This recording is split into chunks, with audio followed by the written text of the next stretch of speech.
This is Kalen Patterson with Midwest Muscle. I'm standing with the Pro Masters new pro. This guy, Jonathon Aggen. This is the best I've seen you stepping on stage. I mean, you looked phenomenal. How did it feel doing the routine? Your routine was spot on. I like that. I like that. Well, I got to give props to Russ Testo for the routine. I got the routine from Russ back in 2010, so I've been in the same routine now since 2010, and he did it for me. He choreographed the routine, so that's his all Russ on the routine. So. Well, I appreciate you giving the props, but I mean, the diet was on. I mean, you're cut to shreds. I'm loving how you're looking. You stepped out there and you did an awesome job. You represent bodybuilding well. Natural bodybuilders have to come out looking a lot better now, and I appreciate everything you're doing because now we have a new level to attain. How does that feel? I tell you what, Cliff Wilson, Team Wilson, if it wasn't for him, there's no way I would be getting this win right now. I mean, I would not be. I've been struggling the last couple of years on my own, trying to figure things out. And if anybody needs a diet and prep coach, Team Wilson is the way to go. I can't say enough about him.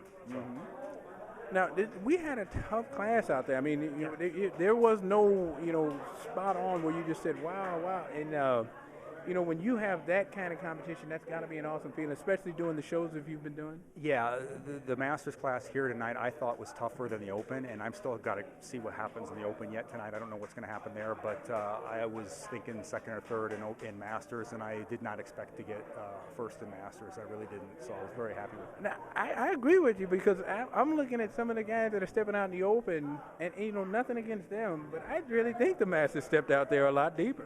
Yeah, everybody that I talked to said the same thing, that Masters was really tough. It was 7 guys, and they were looking good, and like I said, I was shocked. I really was. I wasn't expecting to pull through on that one at all. Well, you did an awesome job, and just walking out there, you were hands down, this is the best I've seen you. I'm not even going to exaggerate. You looked amazing, and I was just so proud of you, seeing you out there and doing your thing, and you look more relaxed and more comfortable.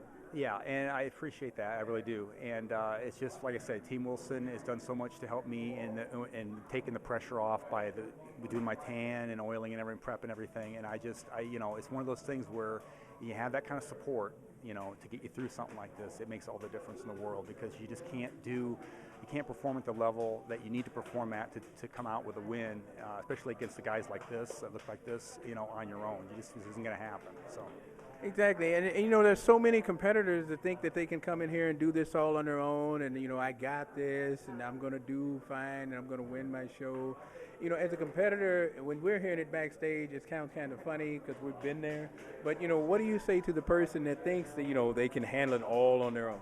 I would say learn from my mistakes because I've been trying to do it on my own for the last 3 years, and it just hasn't been work. I've been losing, quite frankly, to Team Ahlstrom and Team Wilson, AFC Team Wilson. I've been losing to those guys. I lost. I took third last year at the Titan Classic to 2 guys that were working with Brian Ahlstrom, and I just, am I going to keep losing to these guys, or am I going? You can't beat them, join them. So exactly. that's the old saying as it goes. So I finally learned that it just wasn't going to get there on my own, and it was time to start bringing in the big guns. So that's what I did. Well, speaking of big guns, I mean, you walked away with an overall, the Masters class, and you also got a pro card to go with it, and like you said, you didn't expect to win pro, but you did. Now, what do you got? What do you got in mind now? Right now, I've got to focus on some weak points. I still got a lot of work to do. Upper body's still a little on the weak side. Legs could always use more improvement, but I'm hoping to try to work in the off season here and just kind of build some more muscle and maybe come back next year and try to compete at the pro level. But I don't expect to do very well at the pro level, especially not right now because I still got a lot of work to that needs to be done. But my goal is to go ahead and compete at the pro level. And at least look respectable and not just come out and get laughed off the stage. Basically, just kind of try to hold my own. I'm not expecting to do anything fantastic at that level, obviously. So I just got work to do. So. Well, I appreciate the fact that you're so humble, and you're one of the few competitors. And as we're growing more as the natural bodybuilders and the competitors, where it's not just a show where you're looking healthy. You're actually walking around year-round in good health. And as a competitor and as a person that's teaching this in life, how much easier it is to speak on those things when you're walking around with good health? I've always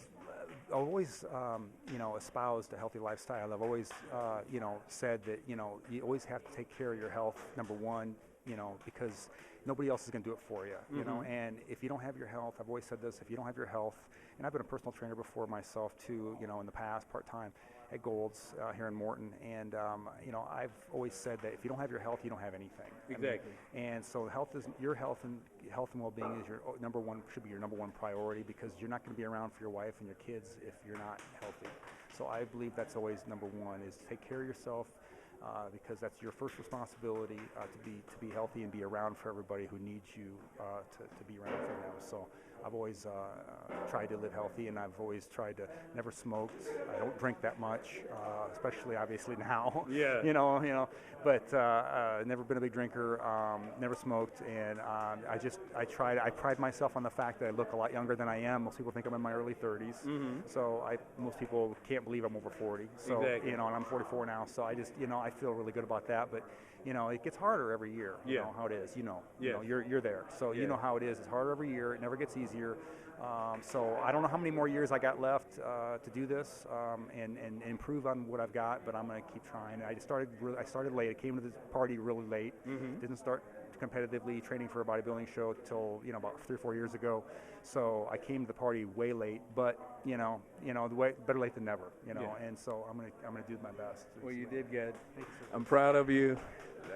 The Pro Masters chant, pro. He's a pro now.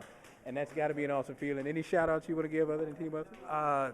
You guys, Midwest Muscle, Mike Newman, Natural Bodybuilding Radio, all you guys, John Hansen, love you guys, listen to you guys, watch you guys on Facebook and on the internet all the time. And I'm going to do everything I can to help promote the sport.